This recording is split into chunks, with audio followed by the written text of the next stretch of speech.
Doctor Amit Singh Swami Vivekananda अनुसंधान संस्थान बेंगलुरु आरोग्य धामा के मुख्य चिकित्सा अधिकारी हैं। वो आयुर्वेद, प्राकृतिक चिकित्सा, योग विधा के माध्यम से जटिल रोगों का उपचार कर रही हैं। 15 वर्षों से निरंतर योग आयुर्वेद चिकित्सा के क्षेत्र में निरंतर शोध कार्य भी कर रहे हैं। योग और विज्ञान का समन्वय कर देश विदेश में योग की शिक्षा का भी प्रचार प्रसार कर विदेशों में भी विवेकानंद योग अनुसंधान संस्थान की शाखाएं खोल रहे हैं, जहां पर योग शिक्षा के साथ वैकल्पिक चिकित्सा का माध्यम बन रहा है। आज योग को वैकल्पिक चिकित्सा के रूप में पूरे विश्व में देखा जा रहा है। भारत की पुरातन सभ्यता, चिकित्सा पद्धति, हमारी संस्कृति, आयुर्वेद, प्राकृतिक चिकित्सा व योग फिर से पूरे विश्व में स्वीकार की, ऐसा डॉक्टर अमित सिंह जी का संकल्प है।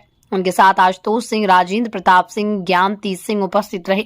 अस्सी घाट पर जानवी सेवा समिति के अध्यक्ष त्रिलोकी महाराज, गोविंद शुक्ला, पंडित तुषार शुक्ला, अभिषेक पांडे जी, चैतन्य योग सेवा संस्था जो कि विवेकानंद योग अनुसंधान संस्थान से संबंध है, आशीष टंडन, शिल्पी टंडन, शोभित गौरव, सागर, कुशाग्र, वैभव, तेज, ऋचा, धर्मेंद्र, सुबोध, सूर्या, पूजा, स्वयंदेव, सुजीत, राहुल सदस्यों ने माल्यार्पण, अंगवस्त्र, स्मृति चिन्ह देकर सम्मानित किया।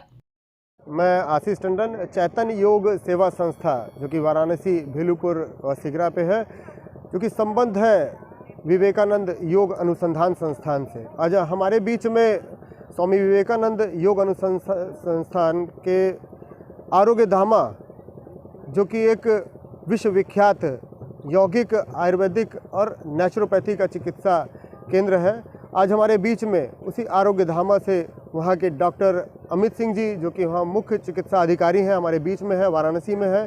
तो मैं आप सभी के माध्यम से उनका हार्दिक स्वागत, वंदन, अभिनंदन करता हूँ। और हमारे साथ डॉक्टर अमित सिंह जी हैं। आप उनसे क्या उनका आगमन पहली बार बनारस में हुआ है? आगमन तो पहली बार बनारस में नहीं हुआ, ये वाराणसी के ही यहाँ कपसेठी थाना है, वहाँ के मूल निवासी हैं। और आरोग्य धामा जैसे विश्वविख्यात यौगिक चिकित्सा केंद्र में अपनी सेवाएं दे रहे हैं और आपके माध्यम से योग को, आयुर्वेद को और प्राकृतिक चिकित्सा को पूरे विश्व में नाम, पहचान और मान्यता मिली है। ये बहुत बड़ी उपलब्धि है कि हमारे वाराणसी से ही डॉक्टर अमित सिंह जी पूरे विश्व में योग का परचम लहरा रहे हैं। ये हमारे लिए बहुत गर्व की बात है। अपना पूरा परिचय। मैं डॉक्टर अमित सिंह, स्वामी विवेकानंद योग अनुसंधान संस्थान बेंगलोर के तरफ से आप सभी लोगों का स्वागत और अभिनंदन कर रहे हैं। डॉक्टर साहब, बात की आज 80 घाट पर आपका सम्मान किया गया है और किस तरह से और इसको आगे और आज इस पावन, पवित्र, पुण्य 80 घाट पे आज एक सौभाग्य है हमारा कि आज हम यहाँ पे उपस्थित हुए हैं और आप सभी से मिलना हुआ है। और चैतन्य योग सेवा संस्थान के आशीष टंडन जी जो कि हमारे संस्थान से एक संबंध है और यहाँ पे एक योग चिकित्सा सेंटर चैतन्य योग सेवा संस्थान का चलाते हैं। और स्वामी विवेकानंद योग अनुसंधान पिछले 40 वर्षों से योग, आयुर्वेद, नेचुरोपैथ इस संबंध में पूरे विश्व में चिकित्सा, शिक्षा और अध्यात्म के क्षेत्र में कार्य कर रहा है। जिस तरह से योग की बात की जाए तो कहीं ना कहीं योग एक सा हो गया था, लेकिन जब से योग दिवस मनाया जाने लगा तो बच्चों में भी एक उत्साह के रूप में आया। इसको और प्रख्यात रूप से बनाने के लिए क्या कार्य करने चाहिए जिससे बच्चों में फुर्ती आती रहे और वो एक्टिव रहे? अगर देखा जाए कि जैसे आपने अभी प्रश्न पूछा, पहले तो योग विलुप्त हो चुका था। ऐसा क्या हुआ कि भी आज योग फिर से पूरे विश्व में व्याप्त हो गया, विलुप्त से व्याप्त हो रहा है? तो देखा जाए कि भारत का एक बहुत बड़ा देन है पूरे विश्व के लिए हमारे ऋषि मुनियों का। योग सिर्फ अध्यात्म तक ही सीमित नहीं है, योग एक विज्ञान है। योग आज चिकित्सा के क्षेत्र में यूज़ हो रहा है, योग आज शिक्षा के क्षेत्र में यूज़ हो रहा है।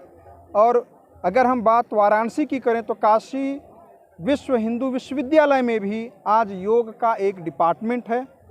देश के सेंट्रल यूनिवर्सिटीज़ में आज 25 यूनिवर्सिटी में योग के डिपार्टमेंट हैं। तो योग स्वास्थ्य, शिक्षा, अध्यात्म हर विषय पे आगे बढ़ रहा है।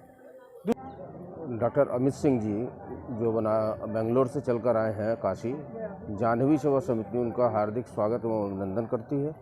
वो काशी आए हैं अपने योग और चिकित्सा के विचारों को रखने के लिए काशी में। उनका किस तरह से सुचारू रूप से और लोगों के बीच में जाना, लोगों को बताना, इसका प्रचार प्रसार करना योग का, जिससे लोगों को लाभ हो काशी आना और काशी का दर्शन करना, लोगों के विचार, लोगों के मन में इन चीज़ों को, अपनी बातों को रखने के लिए काशी आए। मैं हार्दिक अभिनंदन